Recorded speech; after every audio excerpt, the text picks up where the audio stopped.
আসসালামু আলাইকুম। শুরু করছি চ্যানেল আই কৃষি সংবাদ, সাথে আছে আমি আনিকা জাহিন। এখনকার এই সংবাদ আয়োজন একই সঙ্গে চ্যানেলের ইউটিউব চ্যানেল এবং চ্যানেলের ওটিটি প্ল্যাটফর্ম আইস্ক্রিনের লাইভ স্ট্রিম হচ্ছে। মুন্সিগঞ্জ সদরের বজ্রযোগিনীর এক স্কুল শিক্ষক আবাসন ভবনের ছাদে ফল ফসলের চাষ করে পরিবারের চাহিদা মেটাচ্ছেন, পাশাপাশি ছাদ কৃষির অভিজ্ঞতা থেকে শিক্ষার্থীদের কাছেও পৌঁছে দিচ্ছেন বাস্তবমুখী শিক্ষার বার্তা।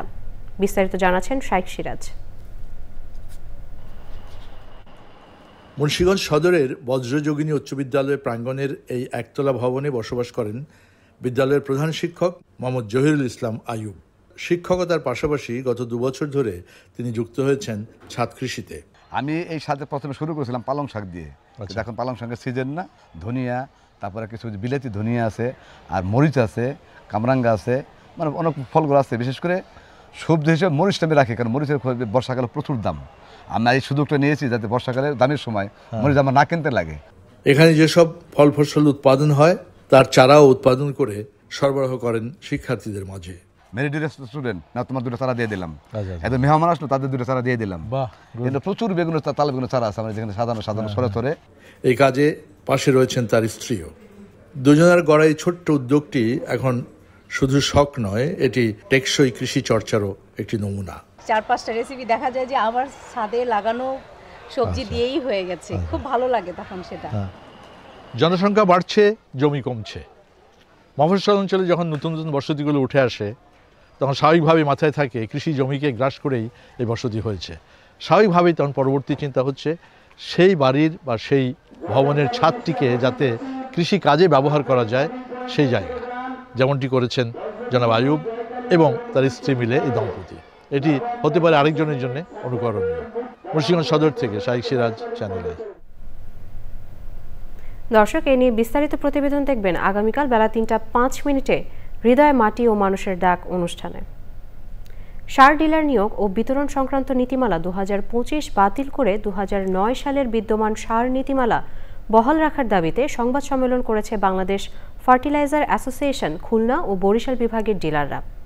বুধবার প্রেস ক্লাবের সংবাদ সম্মেলনে খুলনা ও বরিশাল বিভাগের 200-র বেশি ডিলার উপস্থিত ছিলেন। লিখিত বক্তব্য পাঠ করেন বাংলাদেশ ফার্টিলাইজার অ্যাসোসিয়েশন যশোর জেলা ইউনিটের সভাপতি শাহজালাল হোসেন। উপস্থিত ছিলেন অ্যাসোসিয়েশনের কেন্দ্রীয় কমিটির সাবেক চেয়ারম্যান ফাইজুর রহমান বকুল ও অন্যরা। সংবাদ সম্মেলনে 2009 সালের সার ডিলার নিয়োগ ও বিতরণ সংক্রান্ত আইন বহাল রাখা সহ 4 দফা দাবি প্রস্তাব দেওয়া হয়। গভর্নমেন্ট এটাকে সুদৃষ্টি দিয়ে এবং আমাদের এই ডিলার যেন বজায় থাকে এবং আগামী দিন আমরা এই খুচরা ডিলার থেকে শুরু করে আমরা যেন যেভাবে আগে কাজ করতাম এই ধারাবাহিকতা নিয়ে কাজ করতে পারি, এটাই আমাদের সরকারের কাছে আগ্রহ। মেহেরপুরে কলা চাষে বিপর্যয় দেখা দিয়েছে। জেলার বিভিন্ন এলাকায় এক অজানা রোগে মাঠের পর মাঠ কলা পরিপক্ব হবার আগেই পেকে ফেটে নষ্ট হয়ে যাচ্ছে। কোনো প্রযুক্তি কাজে আসছে না। কৃষি বিভাগ বলছে অতিরিক্ত সার প্রয়োগের কারণে এই পরিস্থিতি। মেহেরপুর থেকে গোলাম মোস্তফার রিপোর্ট। মেহেরপুর জেলার কৃষি অর্থনীতিতে সবজির পরই কলার অবদান উল্লেখযোগ্য। কলা চাষের উপর নির্ভরশীল কৃষকদের অভিযোগ, প্রতি বিঘা জমিতে প্রায় 60,000 টাকা খরচ করে বর্তমানে বিক্রয়যোগ্য কলার মূল্য 20,000 টাকাও উঠছে না। অজানা রোগে কলা গাছের কাঁদি পরিপক্ক হবার আগেই পেকে ফেটে যাচ্ছে। অনেক সমস্যা, বর্ষার কারণে কলা সব একসাথে চাপ করেছে, সব এলাকার কলা একসঙ্গে চাপ করে মনে করেন এখন কান্দি 50 টাকা 70 টাকা কান্দি বেচা কিনা হয়েছে। কলা তো 1 টাকা বেচছিলাম না, মনে করেন একটা খুঁটির দাম হয়েছে 40 টাকা, একটা কান্দি পেয়েছে মনে করেন 70 টাকা খরচ, 100 টাকা পেঁয়াজ খরচ কান্দি পেয়েছে।